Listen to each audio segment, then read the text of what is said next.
Gaza വെടിനിർത്തൽ ചർച്ചകളിൽ നിന്നും പിന്മാറുന്നത് സംബന്ധിച്ച US പ്രഖ്യാപനം ആധുനിക ലോക ചരിത്രത്തിലെ ഏറ്റവും മനുഷ്യത്വഹീനവും ക്രൂരവും നിന്ദ്യവുമായ വംശീയ ഉന്മൂലനത്തിന് വേഗത കൂട്ടിയിരിക്കുന്നു. ഗാസയിൽ അവശേഷിക്കുന്ന മാനവിക സഹായ സംവിധാനങ്ങൾ തകർന്നടിയുകയാണെന്ന് അവിടെ അവശേഷിക്കുന്ന UN ഏജൻസികൾ മുന്നറിയിപ്പ് നൽകി കഴിഞ്ഞു. ഗാസയെ ഗ്രസിച്ചിരിക്കുന്ന കൊടും പട്ടിണി മൂലം മരണത്തോട് മല്ലടിക്കുന്ന ശിശുക്കളെ പോലും പരിചരിക്കാനാവാത്ത വിധം ഡോക്ടർമാരടക്കം ആരോഗ്യ പ്രവർത്തകർ തികഞ്ഞ നിസ്സഹായ അവസ്ഥയിലാണെന്ന് റിപ്പോർട്ടുകൾ സൂചിപ്പിക്കുന്നു. കടുത്ത പട്ടിണിയെയും പോഷകാഹാരക്കുറവിനെയും നേരിടുന്ന ആയിരക്കണക്കിന് കുഞ്ഞുങ്ങളുടെ ജീവൻ നിലനിർത്താൻ ആവശ്യമായ പ്രത്യേക ഭക്ഷ്യപദാർത്ഥങ്ങളുടെ ശേഖരം അതിവേഗം തീരുന്നതായി യുണിസെഫ് മുന്നറിയിപ്പ് നൽകി കഴിഞ്ഞു. ഭക്ഷണത്തിനു വേണ്ടി കാത്തുനിൽക്കുന്ന പലസ്തീനികൾക്ക് നേരെ ഇസ്രായേൽ പ്രതിരോധ സേന നടത്തിയ ആക്രമണങ്ങളിൽ കഴിഞ്ഞ 2 ആഴ്ചയ്ക്കുള്ളിൽ സ്ത്രീകളും കുഞ്ഞുങ്ങളും അടക്കം 1000-ൽ പരം പേരാണ് കൊല്ലപ്പെട്ടത്. ഗാസയിലെ ജനങ്ങൾ ജീവിച്ചിരിക്കുന്നവരോ മരിച്ചവരോ അല്ല, അവർ നടക്കുന്ന ജഡങ്ങളാണെന്ന UN ദുരിതാശ്വാസ ഏജൻസിയുടെ തലവൻ ഫിലിപ്പെ ലാസറിനിയുടെ വാക്കുകൾ ഗാസയിലെ മാനവിക ദുരന്തത്തെയാണ് വരച്ചു കാട്ടുന്നത്.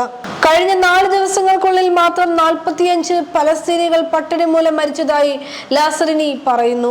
അയൽ രാജ്യങ്ങളായ ഈജിപ്ത്, ജോർദാൻ എന്നിവിടങ്ങളിലായി ഭക്ഷ്യവസ്തുക്കളും ഔഷധങ്ങളും നിറച്ച 1000-ൽ പരം ട്രക്കുകൾ ഗാസയിൽ പ്രവേശിക്കാനുള്ള അനുമതിക്കായി കാത്തു നിൽക്കെയാണ് 2 ദശലക്ഷത്തിലേറെ ജനങ്ങളെ പട്ടിണിക്കിട്ട് ഉന്മൂലനം ചെയ്യാനുള്ള സയനിസ്റ്റ് ക്രൂരത അരങ്ങേറുന്നത്. ഈ വംശീയ ഉന്മൂലനം US സാമ്രാജ്യത്വത്തിന്റെയും അതിന്റെ ഇപ്പോഴത്തെ അധിപതി പ്രസിഡന്റ് ഡൊണാൾഡ് ട്രംപ് ഭരണകൂടത്തിന്റെയും പരസ്യ പിന്തുണയോടെയും ഒത്താശയോടെയുമാണ് അരങ്ങേറുന്നത്. ട്രംപ് ഭരണകൂടത്തിന്റെ മുൻകൈയിലും ഖത്തറിന്റെ മധ്യസ്ഥയിലും ആരംഭിച്ച വെടിനിർത്തൽ ചർച്ചകളോടുള്ള ഹമാസിന്റെ അനുകൂല പ്രതികരണവും നിർദ്ദേശങ്ങളും അപ്പാടെ തള്ളിക്കളഞ്ഞാണ് US-ഉം ഇസ്രായേലും ചർച്ചകളിൽ നിന്നും പിന്മാറ്റം പ്രഖ്യാപിച്ചിരിക്കുന്നത്. ജീവനോടെയുള്ള 10 ബന്ദികളെയും മരിച്ചുപോയ 18 ബന്ദികളുടെ ഭൗതിക ശരീരവും കൈമാറാനും ഇസ്രായേൽ തടവിലുള്ള പലസ്തീനികളുടെ കൈമാറ്റവും 60 ദിവസം നീണ്ടു നിൽക്കുന്ന വെടിനിർത്തൽ ചർച്ചകളുമാണ് നടന്നു വന്നത്. ഗാസയിലേക്കുള്ള ദുരിതാശ്വാസ വസ്തുക്കളുടെ പ്രവേശനം, യുദ്ധത്തിന്റെ അന്ത്യം തുടങ്ങിയവയും ചർച്ചയുടെ അജണ്ടയിൽ ഉൾപ്പെട്ടിരുന്നു.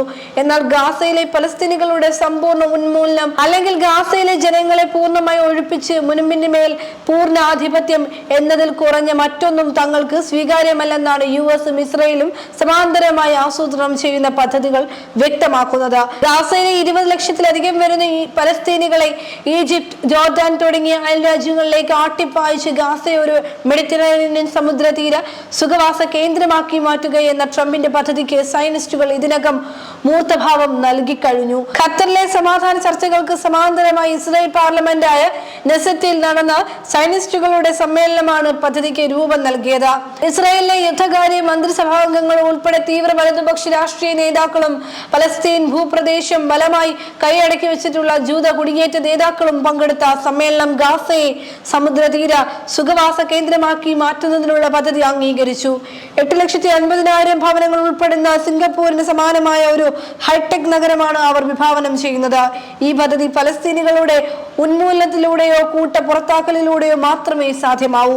അത്തരമൊരു പദ്ധതി അന്താരാഷ്ട്ര നിയമങ്ങൾ അനുസരിച്ച് മാനവികതയ്ക്കെതിരായ കുറ്റകൃത്യമായിരിക്കും. 21-ാം നൂറ്റാണ്ടിൽ അത്തരമൊരു കുറ്റകൃത്യവും അതിനൊത്താശ ചെയ്യുന്നതും ആഗോള നിയമവാഴ്ചയുടെ സമ്പൂർണ്ണ തകർച്ചയും കിരാതത്വത്തിലേക്കുള്ള മനുഷ്യരാശിയുടെ തിരിച്ചുപോക്കുമായിരിക്കും. പലസ്തീനികൾക്കെതിരായ ഇസ്രായേലിന്റെ കടന്നാക്രമണങ്ങളെയും മനുഷ്യാവകാശ ധ്വംസനങ്ങളെയും പിന്തുണച്ചു പോന്ന പാശ്ചാത്യ ശക്തികൾ പലതും മാറി ചിന്തിക്കാൻ സന്നദ്ധമായിരിക്കുന്നു എന്നത് പ്രതീക്ഷയ്ക്ക് ഇടം നൽകുന്നു. പലസ്തീൻ രാഷ്ട്രത്തെ അംഗീകരിക്കാൻ യൂറോപ്പിലെ പ്രമുഖ രാഷ്ട്രീയ ശക്തിയും UN സെക്യൂരിറ്റി കൗൺസിൽ സ്ഥിരാംഗവുമായ ഫ്രാൻസ് തയ്യാറായിരിക്കുന്നു. ഫ്രാൻസ് പലസ്തീൻ രാഷ്ട്രത്തെ അംഗീകരിക്കുന്ന 142ാമത്തെ ലോകരാഷ്ട്രമായിരിക്കും.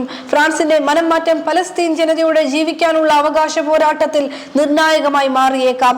എന്നാൽ പലസ്തീൻ വിഷയത്തിൽ ഇന്ത്യ തുടർന്നു വരുന്ന നിഷേധാത്മക സമീപനം രാഷ്ട്രത്തിന്റെ മഹത്തായ ചരിത്രത്തെയും പാരമ്പര്യത്തിന്റെയും സമ്പൂർണ്ണ നിഷേധമാണ്. പലസ്തീൻ ജനതയോടുള്ള ഐക്യദാർഢ്യം മോദി ഭരണകൂടത്തിന്റെ സയനിസ്റ്റ് കോർപ്പറേറ്റ് അനുകൂല നയങ്ങളോടുള്ള വിയോജിപ്പും ചെറുത്തുനിൽപ്പുമായി മാറുക എന്നത് കാലത്തിന്റെയും മാനവിക മൂല്യങ്ങളുടെയും ആഹ്വാനമാണ്.